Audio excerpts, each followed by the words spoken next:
Aujourd'hui, on va parler d'un dramaturge français hein, très célèbre, c'est Jean-Baptiste Poquelin, surnommé Molière. Hein.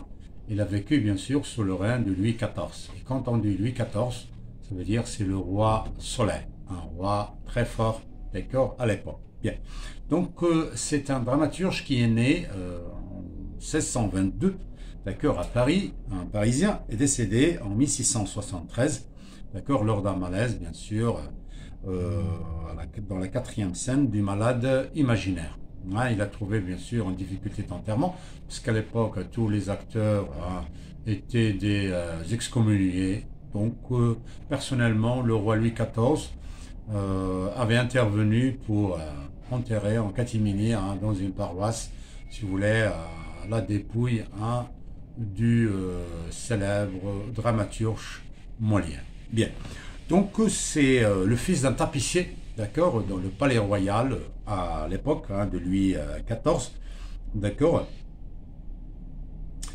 Et il avait constitué, bien sûr, fondé une troupe qui va représenter, si vous voulez, la première fois bourgeois gentilhomme en 1670 devant le roi Louis XIV. Alors, rappelons un peu que, si vous voulez, le théâtre est devenu florissant grâce, bien sûr, à une visite de l'ambassadeur Suleiman Aga, si vous voulez, pour restaurer les relations, si vous voulez, franco-ottomanes à l'époque, d'accord, qui était un peu dégradées.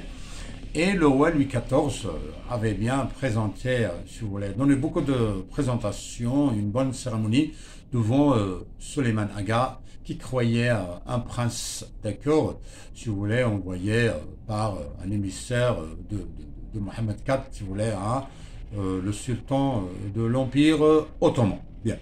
Donc ceci avait coïncidé avec bien sûr l'introduction du café et bien sûr la réalisation de la pièce du bourgeois gentilhomme. Donc Louis XIV avait réservé un pavillon qui était construit dans le palais royal par Richelieu, d'accord, dans le but de bien jouer, si vous voulez, les bonnes pièces de théâtre, avec toute l'argenterie, tout le vestimentaire, tout le mobilier, tout était prêt bien sûr pour l'entreprise de théâtre de Molière française. Bien.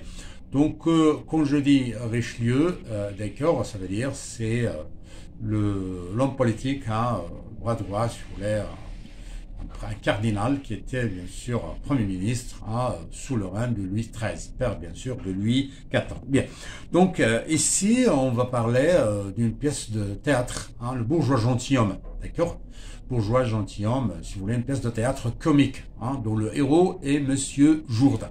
Monsieur Jourdain marié à Madame Jourdain, et c'est un bourgeois gentilhomme, ça veut dire un homme très riche, d'accord, mais il n'a pas de titre de noblesse, d'accord.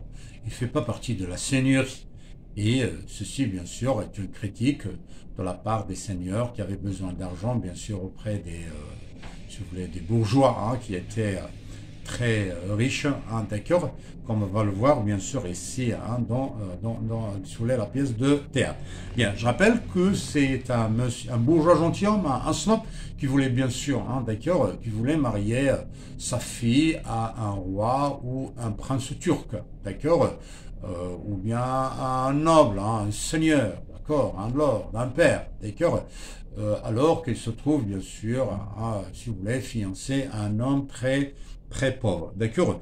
Donc, il voulait devenir un homme de qualité, d'accord. Ça veut dire un homme célèbre, un homme appartenant à la noblesse avec ses vrais titres, si vous voulez, culturels, d'accord. Donc, pour ce faire, il fait venir un prof de philo pour bien cogiter, pour bien arguer. Il fait venir un prof de danse pour bien apprendre à danser, à se déplacer convenablement. Il fait venir un prof de chant pour bien chanter, bien articulé, avec bien sûr des difficultés de prononciation, parce que lui, il fait partie de la plèbe, il a beaucoup d'argent, mais si vous voulez, les habitudes, les mœurs, si vous voulez, de la superstructure, du niveau culturel des seigneur, il n'en a pas, d'accord. Il fait venir un maître d'armes pour bien manipuler l'arme, pour bien, si vous voulez, se montrer un épéiste, un escrimeur, comme, si vous voulez, la seigneurie. Donc, il fait venir plusieurs professeurs dans le but d'acquérir les qualités seigneuriales. D'accord? Bien. Alors, je rappelle que sa fille Lucille a une, si vous voulez, servante qui s'appelle Nicole. Hein. Et le fiancé qui se présente, c'est Monsieur Cléant. Cléant n'est qu'un homme simple, pauvre, d'accord. Il se présente pour Monsieur Jourdain, mais lui, il refuse. Alors, il fait, si vous voulez, on va lui jouer un tour, d'accord, pour le tromper. Bien. Je rappelle bien que Monsieur Jourdain était un homme qui n'aimait pas sa femme. Pourquoi? Parce qu'il aimait, si vous voulez, Madame Doriman, une marquise. Hein. Pourquoi? Parce que c'était une femme noble. Elle appartient, si vous voulez, au Seigneur. Le sang bleu, d'accord.